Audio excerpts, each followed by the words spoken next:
تمام سامعین کو السلام علیکم۔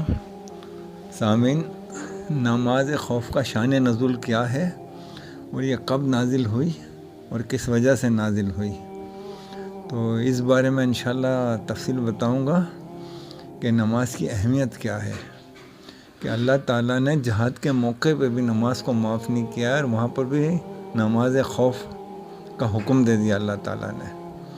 سامعین، آپ سے درخواست ہے میرے چینل کو سبسکرائب کریں تاکہ میری حوصلہ افزائی ہو سکے۔ جزاک اللہ۔ رسول اللہ صلی اللہ علیہ وسلم 6 ہجری میں آپ صلی اللہ علیہ وسلم نے خواب دیکھا کہ آپ عمرہ ادا فرما رہے ہیں، تو رسول کا خواب جو ہوتا ہے وہی الہی ہوتا ہے۔ آپ صلی اللہ علیہ وسلم سمجھ گئے کہ اللہ تعالیٰ نے حکم دیا عمرے کا۔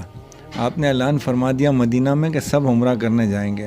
1500 صحابہ تیار ہو گئے عمرے کی غرض سے، تو جانور قربانی کے لے کے سارے عمرے کی نیت سے نکل کھڑے ہوئے۔ جب یہ قافلہ چل گیا یہاں سے رسول اللہ صلی اللہ علیہ وسلم کی سروائی میں، تو وہاں کفار مکہ کو بھی علم ہو گیا کہ اس طرح ایک قافلہ آ رہا ہے، تو انہیں اندیشہ تھا ہم پہ حملہ نہ کر دے۔ انہوں نے وہاں سے 200 گھڑ سوار حضرت خالد بن ولید جو تھے اس ٹائم ایمان نہیں لائے تھے، ان کی سربراہی میں بھجوا دیا کہ کہیں بھی یہ جانا اور ان کو کسی طرح بھی نقصان پہنچاؤ، پھر اور ہم تیار ہو رہے ہیں پیچھے۔ تو انہوں نے بہت کوشش کی مگر کہیں پر بھی کوئی ایسا موقع ہی نہیں ملا انہیں۔ رسول اللہ صلی اللہ علیہ وسلم کی شاندار حکمت عملی دانش مندی سے یہ قافلہ بہت ہی حفاظت کے ساتھ خیریت سے صلح حدیبیہ کے مقام تک پہنچ گیا۔ جب وہاں پہنچ گیا تو رسول اللہ صلی اللہ علیہ وسلم نے حکم دے دیا پڑاؤ کا، وہاں وہ رہنے لگ گئے۔ تو یہ خالد بن ولید کو بھی پتہ چل گیا کہ یہ وہاں حدیبیہ تک پہنچ گئے، تو وہ بھی اپنے 2 ساتھیوں کے ساتھ وہاں آ گئے۔ اب یہ ایک دوسرے سے کافی فاصلے پہ تھے مگر ایک دوسرے کو دیکھ سکتے تھے، تو وہ یہی سوچ رہے تھے کسی طرح ان کو نقصان پہنچائے۔ بار بار چھیڑخانی کر رہے تھے مگر رسول اللہ صلی اللہ علیہ وسلم کی طرف سے حکم تھا کہ کوئی کچھ ایسا حرکت نہ کرے جس سے جنگ کا اندیشہ ہو۔ اب تو وہ عمرے کی نیت سے آئے تھے، تو نماز کا وقت ہو گیا تو رسول اللہ صلی اللہ علیہ وسلم کی امامت میں سارے صحابہ سب بندی کر کے نماز ادا کرنے لگ گئے۔ تو کفار مکہ نے اس سے پہلے کبھی مسلمانوں کو اس طرح اجتماعی نماز پڑھتے ہوئے نہیں دیکھا تھا، تو وہ حیران ہو گئے یہ سب کیا کر رہے ہیں۔ تو جب نماز پڑھنے لگے تب وہ آپس میں مشورہ کرنے لگے کہ ان پہ حملہ کریں یا چھوڑ دیں، کیا کریں۔ اسی سوچ بچار میں وہ مشورہ ہی کر رہے تھے کہ اتنے میں مسلمانوں کی نماز ختم ہو گئی۔ جب نماز ختم ہو گئی تو یہ نماز سے فارغ ہو گئے، ہوشیار پوزیشن میں آ گئے۔ تو اب انہیں بہت خالد بن ولید اور ان کو بہت افسوس ہوا کہ اتنا اچھا موقع ہم نے ضائع کر دیا، تو پھر انتظار کرنے لگے کہ دوبارہ نماز پڑھیں گے۔ تو اس وقت اللہ تعالیٰ نے سورہ نساء کی 101 نمبر آیت میں وہی نازل فرما دی کہ اب اس طرح نماز پڑھی جائے کہ جب اندیشہ ہو حملے کا دشمن کی طرف سے، جہاد کا عالم ہو یا جنگ کا عالم ہو، کوئی بھی اور اندیشہ ہو کہ سامنے والے دشمن حملہ کر دیں گے، تو مسلمان اس طرح کرے کہ آدھے لوگ نماز پڑھیں اور آدھے لوگ حفاظت کریں، اور جو نماز پڑھنے والے فارغ ہو جائیں تو پھر وہ حفاظت کریں اور حفاظت کرنے والے نماز ادا کریں۔ اس طرح سے یہ نماز خوف کا شان نزول یہ ہے۔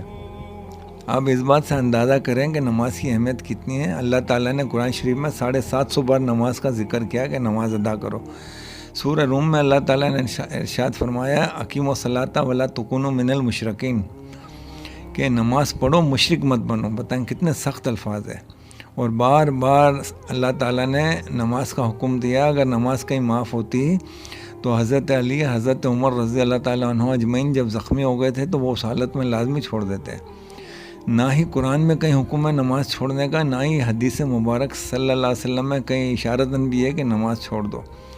جیسے کہ سورہ بقرہ میں اللہ تعالیٰ نے ارشاد فرمایا روزے کے بارے میں کہ تم سفر پہ ہو تو روزہ چھوڑ دو، بعد میں رکھ لینا، بیمار ہو تو روزہ چھوڑ دو، بعد میں رکھ لینا، اور فدیہ دینا چاہو تو فدیہ دے دو۔ پھر اللہ نے فرمایا اگر سمجھو تو روزہ رکھنا تمہارے حق میں بہتر ہے۔ مگر نماز کے بارے میں کوئی کسی طرح کی اس طرح اشارتاً بھی اللہ تعالیٰ نے نہیں کہا کہ اس کا فدیہ دے دو۔ مگر افسوس کی بات ہے کہ آج کے ایسے ظالم لوگ ہیں ہمارے ملک کے کہ انہوں نے اس کا فدیہ نکال دیا نماز کا۔ یہ کہتے ہیں کہ جس طرح روزے کا ہم فطرہ نکالتے ہیں روزے کا ایک شخص کا آٹے کے برابر، تو اس طرح سے نماز کا بھی فطرے کے برابر فطرہ نکال دو ایک دن کا، اور اس کو 5 نمازوں پہ پھر جمع کر لو، پھر جتنی رقم ہو اس طرح ہفتہ، مہینہ، سال اور اس طرح ادا کرو گے تو تمہاری قضا نمازوں کی ادائیگی ہو جائے گی۔ یہ بہت بڑا ظلم ہے اور یہ بہت بڑا دشمنی ہے اللہ کے قرآن کے خلاف، رسول اللہ صلی اللہ علیہ وسلم کی تعلیمات کے خلاف۔ اب انہوں نے فتویٰ دے دیا کہ اس کا وہ دے دو، فطرہ دے دو، فطرے کے برابر اس کا وہ دے دو، فدیہ دے دو۔ اب مثال ہے ایک آدمی کروڑ پتی ہو، 10 سال کا دے رہا ہے، لاکھوں روپیہ بن جاتا ہے، تو ان کا تو کچن بھر جائے گا، ان کی کمر سیدھی ہو جائے گی، مگر دینے والا شخص جو ہے وہ دنیا آخرت دونوں جگہ میں گرفتار ہو جائے گا اللہ کے عذاب میں، یہ تو ہوں گے آخرت میں رسوا۔